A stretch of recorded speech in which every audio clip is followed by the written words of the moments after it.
Sir, এই যে আমাদের বরগুনাতে যে ভুক্তভোগী পরিবার যে ওনার স্বামী হত্যাকাণ্ডের শিকার হয়েছেন এবং ওনার মেয়ের ঘটনাটা স্যার আপনি ইতিমধ্যে শুনেছেন আর কি। তো উনি এখানে আছেন এবং স্থানীয় জনসাধারণ ওনারা আছেন। তো উনি একটু আপনাকে সালাম দিতে চাচ্ছেন স্যার।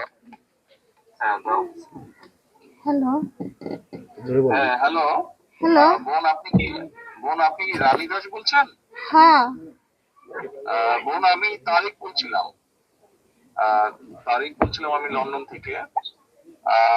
আপনার ঘটনাটা তো সারা দেশের মানুষ দেখেছে এবং কম বেশি সকল মানুষ জানে। আমি আপনার সাথে কথা বলতে ছিলাম শুধু এতটুকু বলার জন্য যে আপনারা এই বাংলাদেশের মানুষ এবং আপনাদের সাথে যে অন্যায় হয়েছে বা আপনাদের প্রতি যে অন্যায় হয়েছে, আমাদের দল আপনার পরিবারের পাশে আপনার পাশে থাকবে। যতটুকু সম্ভব আপনারা যাতে ন্যায় বিচার পান, আমরা সেই সর্বোচ্চ চেষ্টা করব। এই মুহূর্তে বোন এতটুকুই বলার জন্য আমি আপনার সাথে কথা বলতে ছিলাম। আপনাদের যদি আর কোন রকমের সহযোগিতা প্রয়োজন হয়, আমাদের এখানে যে আমান গিয়েছে, আমাদের ছাত্র দলের সাংগঠনিক সম্পাদক, ও আপনারই এলাকার সন্তান। আপনি যদি ওকে বলেন আপনাদের কোনো কি কি সহযোগিতা প্রয়োজন, আমরা চেষ্টা করব যতটুকু পারি আমাদের অবস্থান থেকে আপনার পাশে দাঁড়ানোর জন্য।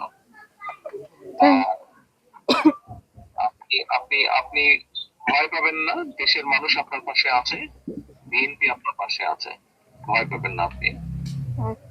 তাই আমার স্বামী তো আমার মেয়ের ধর্ষণের বিচার চাইতে যাই আমার স্বামী তো মার্ডার হয়ে গেছে।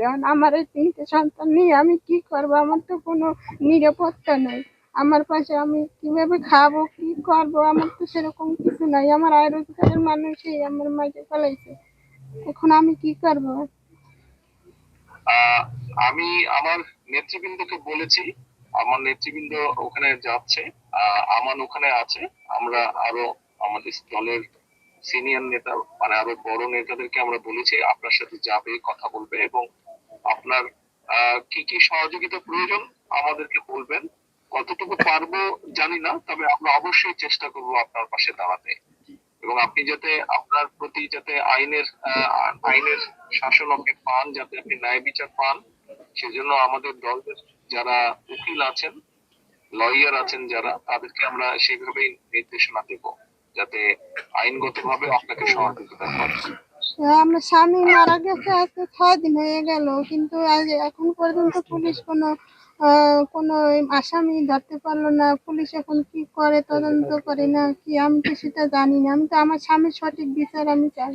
আর আমি এই 3টা ছেলে পোলাপান নিয়ে আমি কি খাবো? আপনারা আমার পাশে থাকবেন। আমার তো কোনো পরিবর্তন নাই, আমার কোনো কিছু নাই, আমি কি করব? আপনি টেনশন করেন না, আপনি টেনশন করবেন না। আমরা একটা দেখি আপনার জন্য আমরা কি ব্যবস্থা করতে পারি। আপনি বাচ্চাদেরকে নিয়ে যে টেনশনে আছেন, ইনশাল্লাহ আমরা একটা ব্যবস্থা নিশ্চয়ই করব আপনার জন্য, টেনশন করেন না আপনি। আমাদের যেই ছাত্র নেতাটা গিয়েছে আমার, আপনি ওর সাথে কথা বলেন, ও আছে ওখানে, ও থাকবে ওখানে আপনাকে। এবং এর বাইরেও আমি আমার অন্য নেতাদেরকেও বলেছি, তারাও আপনার সাথে যাবে, কথা বলবে। আপনার সহযোগিতার প্রয়োজন আমাদেরকে বলেন, আমরা চেষ্টা করছি কতটুকু পারি আমরা করতে।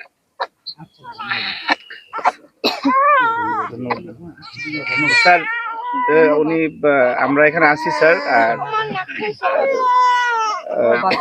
জি স্যার, জি আপনাকে সবাই ধন্যবাদ জানিয়েছেন। ধন্যবাদ মানব। উনি যে বললেন আসামিদের ব্যাপারে, যারা কেসের ব্যাপারে, আমি আমাদের কেন্দ্রীয় আইনজীবী ফোরামকে আমি নির্দেশনা দিচ্ছি, তারা ওখানে ব্যবস্থা নেবে। হ্যাঁ, ওনাকে বলো টেনশন না করতে, এই ব্যাপারে টেনশন না করতে। আর উনি যে ওনার বাচ্চাদের কথা বলেছে কিভাবে চলবে, তুমি ওনার সাথে কথা বলো। আমি মনীষাকে এবং আমাদের ওখানে বরিশালে ওনাকেও বলেছি গিয়ে দেখা করতে। আমরা তারপরে আলোচনা করে বসে ওনাকে আমরা কোনো একটা ব্যবস্থা করবো যাতে ওনার কষ্ট না হয়। ঠিক আছে, জি ওটা ওনাকে বলো, শুনে আমাকে পরে আবার জানাও। জি জি স্যার, ধন্যবাদ স্যার আচ্ছা, আপনাকে। ঠিক আছে। জি, সালাম আলাইকুম। ওনাকে বলো ওনার পাশে দল আছে, আমাদের আপনার পাশে দল আছে, দল ওনার পাশে আছে। আমাদের ভারপ্রাপ্ত মহোদয় আপনাকে নিশ্চয়তা দিয়েছেন, আপনার সর্বপ্রকার সহযোগিতায় বিএনপি আপনার পাশে থাকবে। জি স্যার, আচ্ছা, ধন্যবাদ স্যার, জি, আসসালামু আলাইকুম।